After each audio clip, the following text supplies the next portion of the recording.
Hujan turun deras membasahi tanah kampung, dan di balik jendela bambu yang setengah terbuka, tubuh wanita itu hanya dibalut daster tipis bermotif bunga.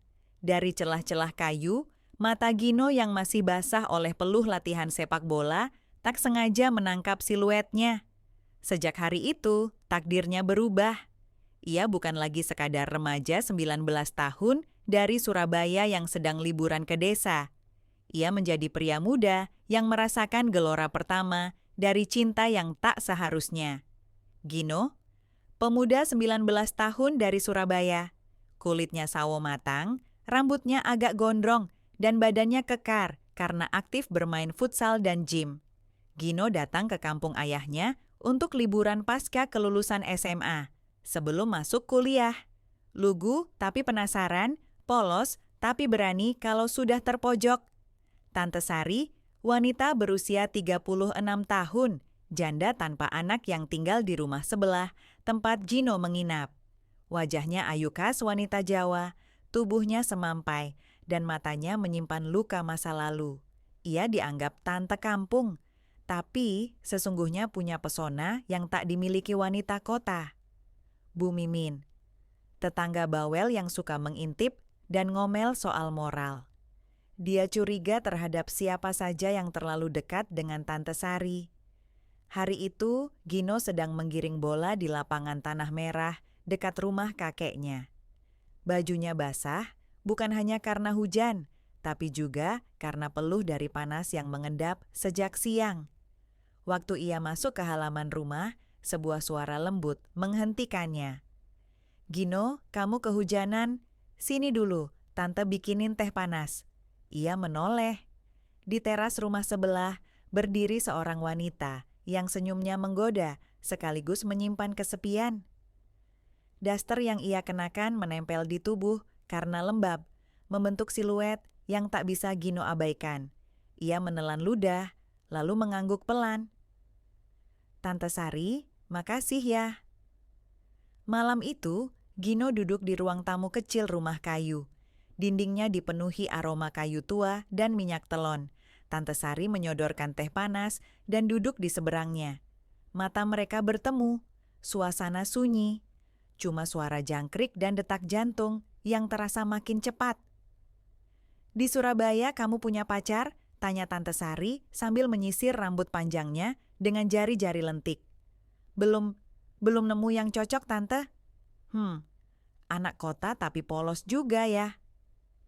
Gino tertawa kecil, tapi dadanya mulai terasa aneh. Pandangan Tante Sari lebih lama dari biasanya. Ada sesuatu di balik sorot matanya, seperti kerinduan yang tak tersalurkan. Malam-malam berikutnya, Gino mulai sering ke rumah Tante Sari.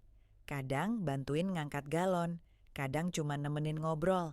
Tapi mata dan hati mereka tak pernah bisa bohong. Sentuhan kecil, tatapan panjang, senyum-senyum yang makin lekat. Sampai suatu malam, listrik kampung padam. Gino mengetuk pintu rumah Tante Sari, membawa lilin kecil. "Tante takut gelap ya?" Bukan gelapnya yang bikin takut, tapi sunyinya. Dan di tengah cahaya temaram lilin, di ruang tamu itu, semuanya berubah. Jarak yang selama ini mereka jaga, malam itu runtuh pelan-pelan. Jemari menyentuh pelan, napas berpacu, dan tak ada suara selain desahan hujan di luar jendela. Gino tak tahu siapa yang bergerak lebih dulu. Yang dia ingat hanyalah detik ketika jarinya menyentuh punggung tangan Tante Sari yang dingin karena udara malam. Tante tak menepis, hanya menoleh perlahan.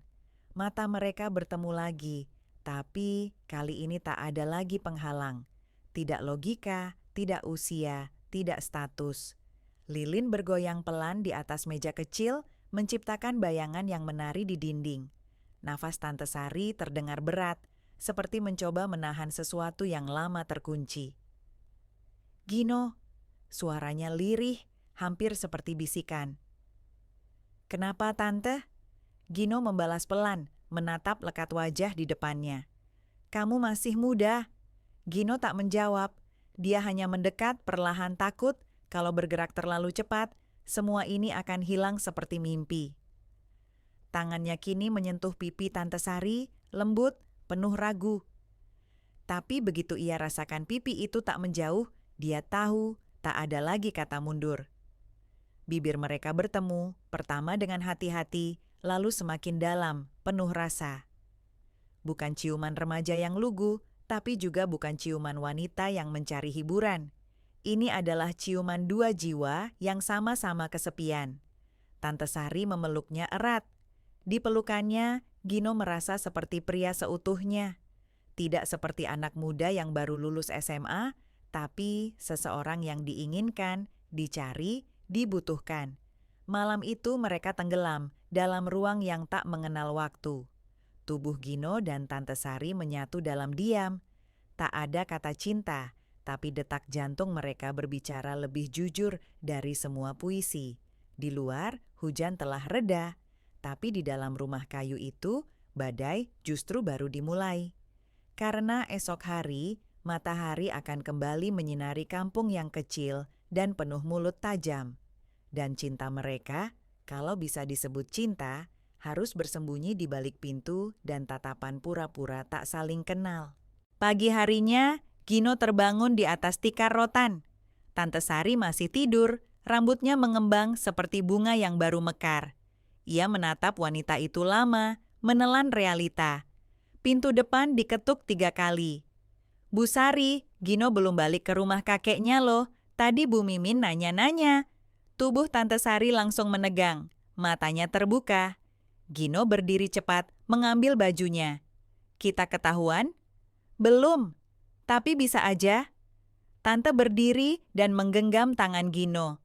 "Mulai sekarang, jangan sering kesini siang-siang. Kita hati-hati." Gino mengangguk, tapi hatinya terasa sesak. Ia tak tahu apakah perasaan yang mereka bagi semalam adalah awal dari kisah cinta atau awal dari luka yang tak akan sembuh. Namun satu hal pasti, ia ingin kembali ke rumah itu, ke pelukan itu, ke mata yang membuatnya merasa lebih hidup dari sebelumnya. Hari-hari berikutnya, Gino dan Tante Sari menjalani segalanya seperti dua aktor dalam drama yang tak boleh diketahui siapapun. Mereka tersenyum sewajarnya di jalan, menyapa sekilas saat berpapasan, dan berbicara seperlunya di hadapan orang lain. Tapi setiap malam, saat lampu-lampu rumah mulai padam dan jangkrik mulai menyanyikan lagu rahasia malam, mereka kembali menjadi diri mereka yang sebenarnya. Tante Sari kini lebih sering mengenakan daster tipis warna gelap. Bukan karena ingin menggoda, tapi karena Gino tahu, di balik kain yang terlihat biasa itu, ada tubuh yang kini telah jadi miliknya. Mereka tak selalu bercinta. Kadang hanya duduk berdua di dapur sambil makan gorengan, atau Gino memijat kakinya yang pegal karena seharian menyapu halaman. Tapi kedekatan mereka justru terasa makin dalam. Sampai suatu sore, ketika Gino baru pulang dari warung, ia mendapati Bu Mimin berdiri di depan rumah kakeknya. Bibirnya mencibir, mata melirik tajam ke arah rumah Tante Sari. Gino, sering bantu-bantu ya di rumah Bu Sari, rajin loh. Sampai malam-malam juga katanya masih ngangkat galon." Gino tercekat, senyumannya kaku. "Iya Bu, bantuin aja, kan Tante Sari sendirian." Iya, sendirian. Tapi jangan sampai rame ya Gino. Mulut orang kampung ini nggak bisa ditutup pakai sapu." Malam itu, Gino gelisah. Ia masuk ke rumah Tante Sari lewat pintu belakang, seperti biasa. Tapi kali ini, wajah Tante tidak sedang manis seperti biasanya. Ia duduk sambil memeluk lutut, dan ada puntung rokok di asbak, sesuatu yang jarang Gino lihat. "Kita bakal ketahuan," bisik Tante Sari. "Kalaupun iya, biarin aja Tan, aku nggak takut." "Kamu mungkin nggak takut, tapi aku perempuan Gino, janda lagi. Kamu cowok, muda, baru lulus SMA. Begitu mereka tahu, aku yang bakal dituduh ngerusak kamu." Gino mendekat dan duduk di sampingnya. Ia menyentuh bahu Tante Sari, tapi wanita itu tidak merespons. Tatapannya kosong, seperti sedang melihat ke masa lalu yang gelap. "Kamu tahu, Dulu aku pernah jatuh cinta sama anak muda juga. Lebih muda dari aku, tapi bukan sepolos kamu. Dia ninggalin aku waktu aku mulai serius. Habisin tabunganku, lalu kabur ke kota. Gino terdiam, napasnya terasa berat. Tapi ia tahu, kali ini berbeda. Ia bukan cowok yang datang untuk main-main. Aku gak bakal pergi, Tan. Tante menatapnya, dan kali ini ada air mata yang jatuh. Jangan janji apa-apa, Gino, karena nanti yang paling sakit bukan karena kamu ninggalin aku, tapi karena aku percaya kamu gak akan ninggalin. Dan malam itu, untuk pertama kalinya, mereka tidur berdua tanpa saling menyentuh. Tak ada desahan, tak ada pelukan. Hanya dua tubuh yang saling menatap langit-langit, memikirkan dosa yang belum selesai, dan cinta yang terlalu liar untuk dijinakkan. Pagi di kampung itu kembali terasa biasa. Burung-burung bersuara riuh dari atas pohon nangka di belakang rumah, dan suara ibu-ibu menyapu halaman terdengar bertalu-talu. Tapi di dalam hati Gino, semuanya terasa berbeda. Dadanya sesak oleh kegelisahan, pikirannya penuh oleh wajah Tante Sari, dan kalimat terakhir yang masih menggantung di udara malam. Hari itu, Gino mencoba mengalihkan pikirannya. Ia bantu kakeknya menyapu daun, lalu pergi mandi di kali bareng anak-anak kecil yang masih telanjang dada. Tapi di sela tawa itu, matanya terus melirik ke rumah sebelah. Pintu depan masih tertutup. Biasanya jam segini Tante Sari sudah duduk di teras, nyapu sambil ngeteh. Siangnya, ia memberanikan diri datang, mengetuk pelan, lalu berdiri dengan jantung berdebar. Pintu terbuka separuh. Tante Sari muncul, wajahnya tanpa riasan, rambut diikat seadanya. Ia tampak lebih lelah dari biasanya. "Kamu ngapain kesini siang-siang, No?" Suaranya pelan, tapi dingin. "Kangen," jawab Gino jujur. Tante menghela napas. "Jangan bikin semuanya makin susah. Aku nggak main-main, Tan. Aku tahu, tapi kenyataannya kamu masih anak-anak. Dan aku ini janda yang bahkan nggak lulus SMA. Kita tinggal di kampung. Semua mata ngeliat, semua telinga denger. Kamu ngerti itu nggak?" Gino maju selangkah. "Aku nggak peduli sama omongan orang." Tante mengangkat wajahnya, dan untuk pertama kalinya, Gino melihat kemarahan yang sebenarnya bukan ditujukan padanya. "Kamu bisa bilang gitu karena kamu belum pernah dihancurin omongan orang, belum tahu rasanya dijudge tiap langkah, dibilang murahan, digoda laki-laki istri orang, direndahin kayak sampah cuma karena aku janda." Tante Sari menunduk, suaranya bergetar. "Dan sekarang aku harus dengar lagi, karena kamu." Gino mendekat memegang kedua pundaknya. "Kita bisa pergi, Tan. Kalau di sini terlalu sempit, kita bisa ke kota. Tinggal di Surabaya. Aku kerja, aku kuliah, kamu bisa mulai baru." Tante tertawa kecil, tapi pahit. Ia menatap mata Gino lama sekali.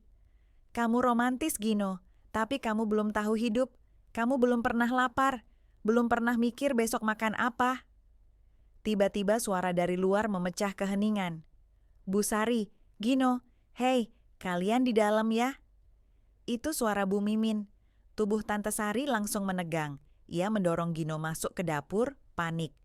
"Sembunyi!" Tante membuka pintu. "Walah, Bu Mimin, kaget saya." Maaf Bu, saya cuma mau ngasih pepaya nih. Tapi tadi saya lihat Gino masuk. Enak ya, masih muda tapi udah sering mampir ke rumah janda cantik." Tante tersenyum kaku.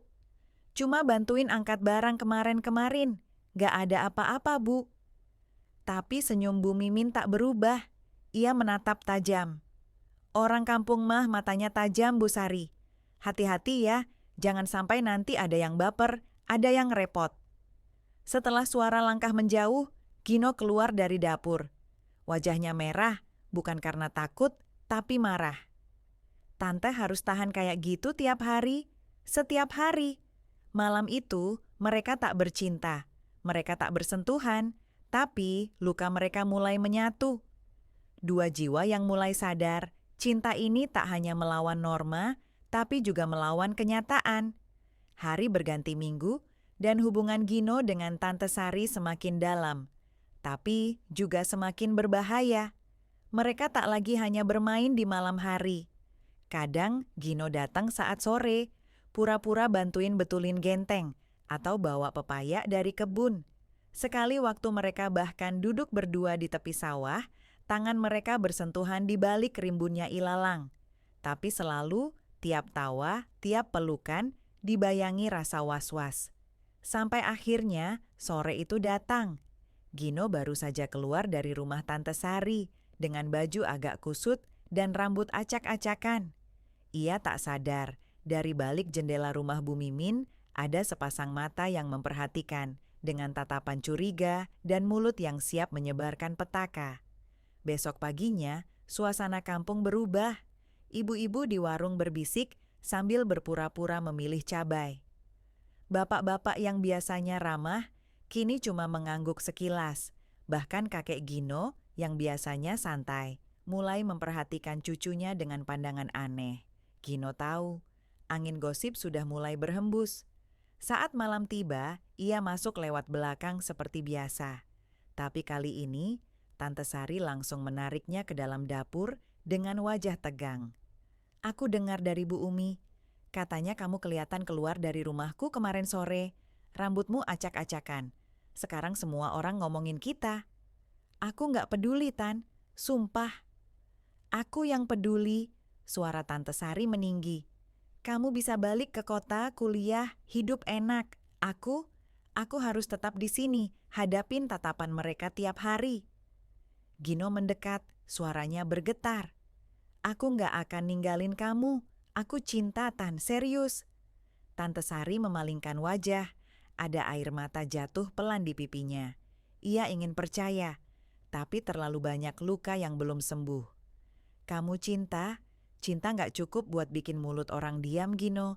Nggak cukup buat bayar harga yang harus aku tanggung." Gino tak tahan. Ia mendekap Tante Sari erat. Dan kali ini pelukan itu tak mengarah ke ranjang. Tak ada birahi. Hanya dua orang yang mencoba mencari nafas di tengah tekanan yang makin kuat. Di luar, bulan bulat sempurna menggantung di langit, seolah menjadi saksi bisu cinta mereka yang tumbuh diam-diam.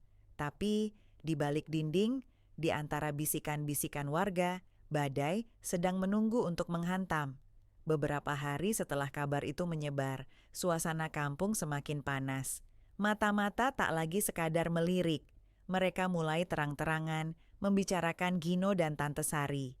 Anak-anak kecil yang lewat depan rumah tante kini suka cekikikan, meniru gaya orang dewasa. Itu rumah tante yang suka digodain anak muda ya?" Katanya tante itu pinter ngerayu. Gino ingin marah, tapi apa daya. Bahkan suara kakeknya mulai berubah. "No, kamu sekarang jangan sering-sering main ke rumah Bu Sari, ya. Kakek malu sama Pak RT." "Tapi Kek, Gino cuma bantuin dia. Orang kampung gak lihat kamu bantuin. Mereka lihat kamu keluar masuk rumah janda. Mereka lihat kamu cowok muda yang gak tahu diri." Gino hanya diam, tapi malamnya ia kembali. Ia selalu kembali. Kali ini saat ia masuk, Tante Sari tak sedang duduk menunggu seperti biasa. Ia berdiri di depan cermin, mengenakan baju hitam sederhana, wajahnya tanpa rias. "Aku udah mutusin sesuatu," katanya lirih. "Apa?" "Aku mau kamu berhenti datang ke sini." Gino terdiam, tubuhnya menegang. "Tan, jangan kayak gini, kita bisa atur semuanya pelan-pelan." Tante menggeleng. "Aku gak mau kamu hancur cuma karena aku. Aku pernah jadi beban buat diri sendiri, tapi aku gak mau jadi beban buat kamu." Gino maju, memegang kedua lengannya. "Aku gak peduli orang mau ngomong apa. Aku serius, Tan. Aku cinta kamu." Tante Sari menahan napas. Matanya mulai berkaca, tapi dia tetap menggeleng. "Aku juga cinta kamu, No. Tapi cinta gak akan bisa tumbuh kalau tiap hari harus sembunyi. Kalau tiap pelukan selalu diikuti rasa takut." Gino menariknya ke dalam pelukan. Lama, hening. Tak ada suara selain detak jam dinding dan napas yang tak teratur. "Aku nggak bisa jauh dari kamu," bisik Gino. "Aku pun," bisik Tante. Lalu, untuk pertama kalinya, mereka menangis bersama. Tapi, malam itu juga, dari balik semak pagar, Bu Mimin berdiri diam. Mulutnya melengkung membentuk senyum yang penuh kemenangan. Besok pagi, ia tahu persis berita apa yang akan dibawanya ke pengajian ibu-ibu. Pagi itu berbeda. Matahari bahkan belum naik sepenuhnya ketika suara ketukan keras menggema dari pintu rumah kakek Gino. Tok, tok, tok. "Pak Slamet, buka Pak, ini ada yang perlu dibicarakan." Kakek Gino membuka pintu, wajahnya masih kantuk. Di depan rumah sudah berdiri Pak RT, Bu Mimin, dan beberapa warga kampung. Wajah mereka serius, bahkan tegang. Di tangan Bu Mimin ada foto, entah diambil dari mana, yang jelas memperlihatkan Gino keluar dari rumah Tante Sari. Malam hari, dengan dasi sekolah masih tergantung di leher dan wajah kusut. "Ini anak jenengan Pak Slamet. Iki cucu saya, Gino. Mohon maaf, tapi warga sudah tidak nyaman. Anak muda ini sering keluar masuk rumah janda malam-malam. Dan sekarang sudah jadi bahan omongan satu kampung. Kami minta tindakan tegas." Kakek Gino menoleh ke dalam rumah, ke arah Gino yang berdiri di ambang pintu dengan wajah gelap. Sementara itu, di rumahnya, Tante Sari duduk di teras. Diameter wajahnya kosong. Sudah ada surat di meja, pengajuan pindah domisili. Ia tak kuat lagi. Gosip makin liar. Ada yang bilang ia pelet Gino, ada yang bilang ia hamil, bahkan ada yang bilang ia pernah digerebek, padahal tidak pernah terjadi. Pintu rumahnya diketuk juga. Pak RT berdiri di sana. "Bu Sari, ini makin gak sehat. Demi ketenangan bersama, lebih baik Ibu tinggalkan kampung ini sebentar. Nanti kalau keadaan reda, baru balik." Tante hanya mengangguk pelan. "Baik, Pak." Malam itu Gino datang, tapi rumah itu sudah gelap. Tak ada lampu di teras, tak ada bau melati dari dapur, tak ada suara sendal jepit Tante menyambutnya. Dia masuk lewat belakang. Pintu tidak dikunci, tapi rumah itu kosong. Hanya ada surat tertinggal di meja makan, ditulis dengan tangan. "Gino, kamu tahu aku nggak pergi karena nggak cinta, justru karena aku cinta. Kamu harus jadi laki-laki yang kuat, bukan laki-laki yang terus sembunyi. Kalau memang cinta ini kuat, dia akan menemukan jalannya sendiri." Gino membaca surat itu berkali-kali, tapi matanya tak pernah berhenti basah. Ia duduk di lantai, punggung bersandar ke dinding, meremas kertas itu di dada. Di luar, hujan turun deras. Dan untuk pertama kalinya, Gino benar-benar merasa kehilangan. 5 tahun telah berlalu. Gino kini tak lagi bocah kampung yang lari-lari di pematang sawah. Ia duduk di balik meja kantor kecil di Surabaya, mengenakan kemeja putih yang sudah mulai kekuningan di kerahnya, mengelola usaha cuci motor dan tambal ban milik sendiri. Usaha kecil-kecilan, tapi cukup untuk bayar kos, makan sehari-hari, dan sesekali mengirim uang ke kampung buat kakeknya. Tante Sari, sejak malam itu, tak pernah terdengar lagi kabarnya. Tak ada yang tahu pasti kemana ia pergi. Ada yang bilang dia pindah ke Blitar. Ada juga yang bilang ia kerja di salon kota. Gino sendiri pernah mencari. Pernah. Tapi setelah beberapa alamat palsu dan satu salon yang bilang, "Oh, Bu Sari udah pindah tahun lalu," ia berhenti. Tapi tidak dengan rindunya. Setiap kali lewat jalan yang dipenuhi aroma melati dari toko bunga, setiap kali mendengar suara ibu-ibu menyapu halaman di pagi hari, bayangan Tante Sari kembali muncul. Senyumnya yang tenang, suaranya yang lembut waktu memanggil, "No, kamu udah makan?" Dan kadang, saat malam turun dan hujan deras membasahi jendela, Gino membuka laci meja kecil di kosnya. Ada satu surat, sudah lusuh, tapi tetap ia simpan rapi dalam plastik. Tulisan tangan itu sudah hafal di luar kepala, tapi ia tetap membacanya. Hingga suatu hari, Hari biasa sebenarnya, saat hujan baru saja turun tipis, Gino duduk di depan warung kopi kecil di dekat tempat cucinya. Ia sedang menyeruput kopi hitam dan membaca iklan baris di koran bekas. Ketika matanya tertumbuk pada satu iklan kecil di pojok halaman, dibutuhkan karyawan wanita untuk salon kecil, lokasi, Ketintang, info, Busari, Henning. Gino berhenti bernapas. Ditatapnya iklan itu lama, tangannya gemetar, jantungnya berdetak tak karuan. Nama itu, bisa jadi banyak orang bernama Sari. Tapi entah kenapa, perasaannya menolak semua keraguan. Malam itu juga, ia berdiri di depan sebuah salon kecil berwarna krem di gang sempit. Tak ada papan nama, hanya lampu neon putih yang menyala redup. Tangannya terangkat ragu, tapi akhirnya mengetuk pintu 3 kali. Pintu terbuka. Wanita itu berdiri di ambang pintu. Rambutnya sudah sedikit bergelombang, matanya tampak lelah tapi lembut. Dan saat matanya bertemu dengan mata Gino, waktu seperti berhenti, tak ada kata, tak ada pelukan. Hanya tatapan panjang dua orang yang pernah terbakar cinta, hancur oleh keadaan, dan bertahan dengan luka yang belum sepenuhnya sembuh. Dan saat akhirnya bibir itu terbuka, suara yang keluar nyaris berbisik. Gino? Setelah bertahun-tahun berlalu, Gino akhirnya menemukan jalan kembali ke Tante Sari, atau lebih tepatnya, kembali pada dirinya sendiri. Dalam perjalanan hidup yang penuh liku, ia belajar bahwa cinta bukanlah hal yang bisa dipaksakan, dan bahwa kebahagiaan sejati tidak datang dari keputusan impulsif, tetapi dari pemahaman yang mendalam tentang diri sendiri dan orang lain. Ketika mereka bertemu kembali di salon kecil itu, ada keheningan yang menggantung di antara mereka. Namun, kali ini, itu bukan keheningan penuh keraguan atau ketakutan akan apa yang akan terjadi.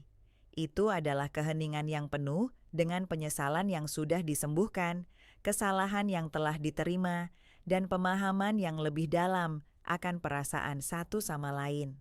Tante Sari menatap Gino dengan mata yang sudah tidak lagi penuh dengan rasa cemas atau takut pada pandangan orang lain.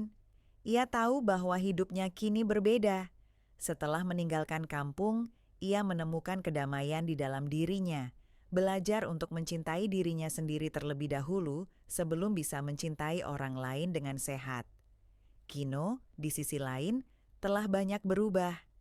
Ia lebih matang, lebih bijaksana, dan menyadari bahwa meskipun masa lalu membentuk siapa dirinya, ia tidak perlu terikat pada kesalahan yang pernah ia buat. Kehidupan di Surabaya memberinya banyak pelajaran, dan meskipun ia masih merasa kehilangan, ia kini tahu bahwa ia dapat memilih jalan yang membawa kebahagiaan, bukan hanya untuk dirinya sendiri, tetapi untuk orang-orang yang ia cintai. Malam itu, mereka berbicara tentang banyak hal, tentang waktu yang hilang, tentang perubahan yang mereka alami, dan tentang bagaimana mereka berdua telah tumbuh. Tidak ada lagi perasaan terluka atau kesalahan yang belum termaafkan. Mereka hanya dua orang yang pernah saling mencintai, namun kini menemukan kedamaian dalam menjalani hidup mereka masing-masing. Tante, Gino mulai, suara pelan tapi penuh makna. Aku nggak pernah berhenti memikirkan kamu. Tante Sari tersenyum lembut, mengangguk. Aku juga, tapi kadang kita harus melepaskan sesuatu agar kita bisa menemukan kedamaian dalam hidup kita. Dan aku sudah menemukan itu. Mereka saling menatap, dan meskipun tidak ada pelukan atau kata-kata yang berlebihan, ada kedamaian dalam mata mereka. Sebuah pemahaman bahwa terkadang, meskipun cinta tidak selalu berakhir seperti yang kita inginkan, itu tetap memberi kita pelajaran yang sangat berharga tentang siapa kita dan siapa yang kita inginkan menjadi. Dalam keheningan yang penuh dengan kenangan, mereka tahu bahwa mereka sudah memaafkan diri mereka sendiri dan satu sama lain. Dan meskipun hidup mereka akan terus berjalan ke arah yang berbeda, mereka akan selalu memiliki kenangan indah yang tidak akan pernah dilupakan.